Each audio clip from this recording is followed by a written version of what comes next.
Hi, I'm Matt McCourt. You probably, if you know me, you might know me from this band, Wild Dogs. That's so funny how we got the name, but that was another video. One of the most unknown, obscure heavy metal bands from the 1980s, but we made great music. And we weren't alone. I played at several festivals, and there are, 30 bands on it each who were about the same unknownness, same obscurity level as Wild Dogs. This is our most popular t-shirt. I even had a second run of them, 3 dozen. This time 4. No, it's 3 dozen. 6 mediums and some large and XL and 2XL and 3XL because there's some people who wanted that. But the lineup I was with, we made 2 albums. That's me. And no, that's Dean Castronovo. That's me in the hat. And Jeff and Danny, the guitar bass player. But we got noticed by Mike Varney in California, who has a Guitar Hero label called Shrapnel. He discovered Yngwie Malmsteen, Marty Friedman, Paul Gilbert, and those are just some of the names. And our guitar player was pretty good. But, nobody on the label or anybody at that time made a ton of money. Not Slayer, not Metallica, not Anthrax.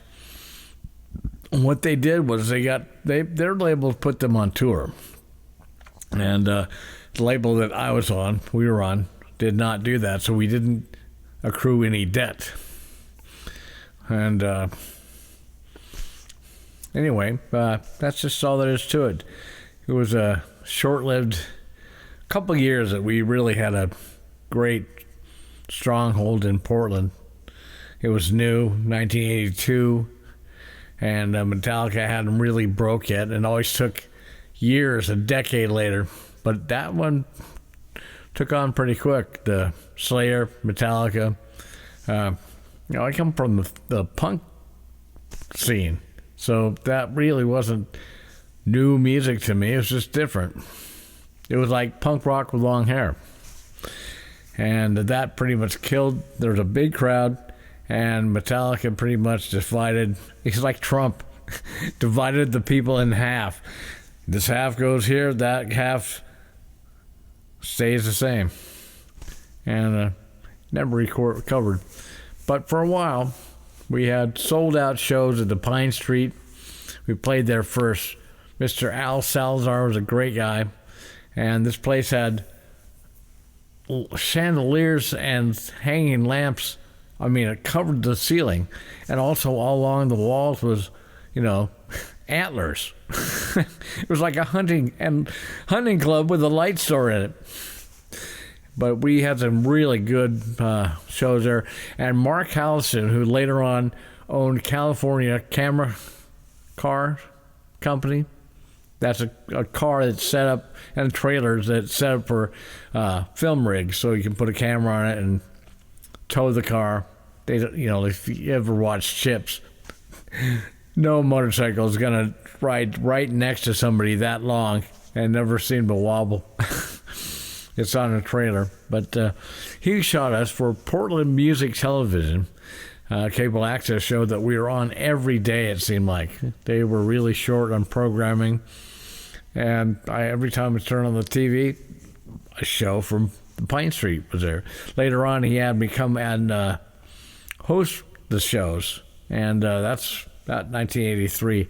That's when I first hosted a TV show.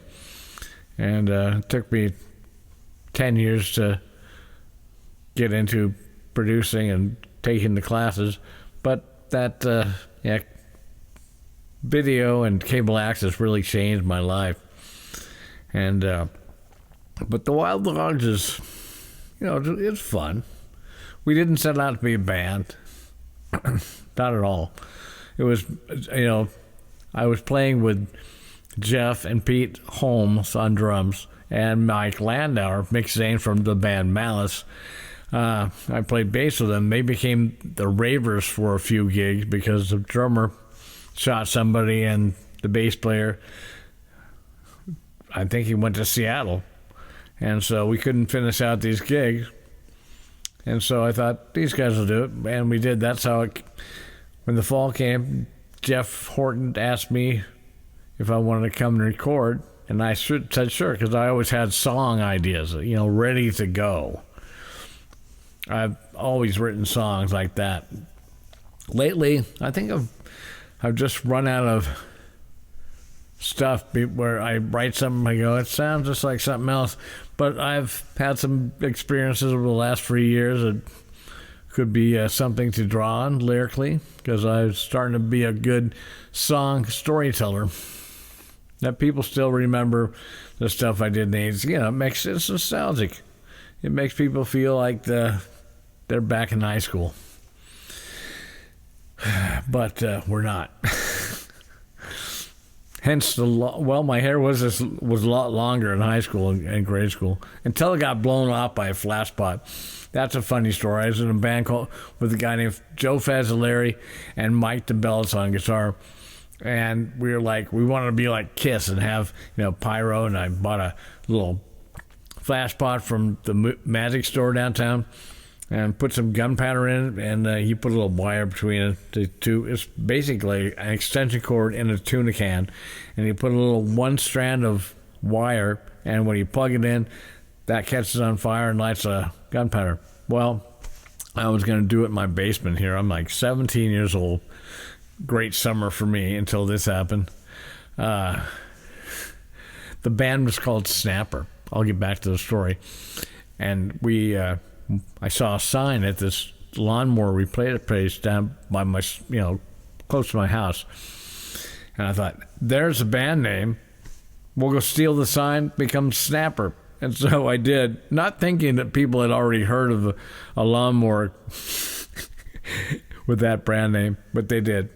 And anyway, we'd stolen a couple of picnic tables from a park, heavy duty ones. They were heavy. Brought them down to the basement, put Joe's drums up there.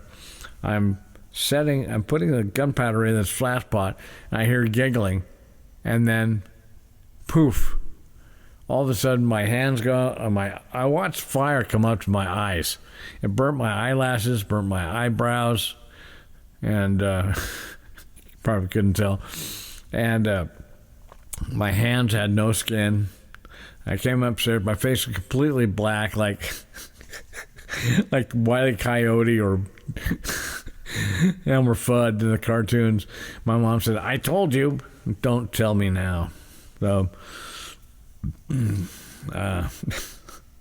that ended that summer and my football scholarship to Jesuit High School. So when you do something, that tap me brought there to listen to your mom. If she tells you don't do something, it's probably really for the better. She probably knows. These shirts here, these shirts you can buy off eBay, and the link is at my website, usmetal.com. And if you go to that website, the first thing you see is the eBay banner. And if you scroll down, you'll have there's a banner for every department.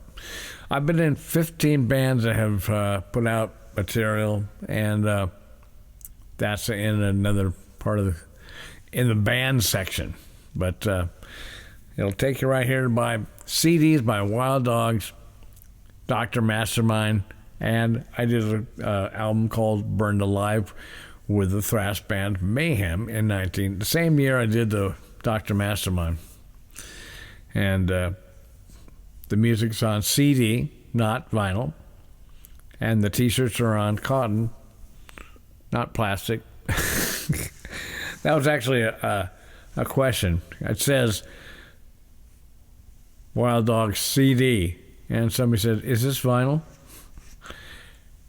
Well, technically it could be called some sort of multi-component plastic, and vinyl might be one of those components. But no, these are CDs, compact disc. And I've got 24 titles, because I didn't stop in the 80s. I recorded, God, I only have 5 albums in the 80s, and I have 42 albums out total. So I recorded like a madman from about 1998 to 2018.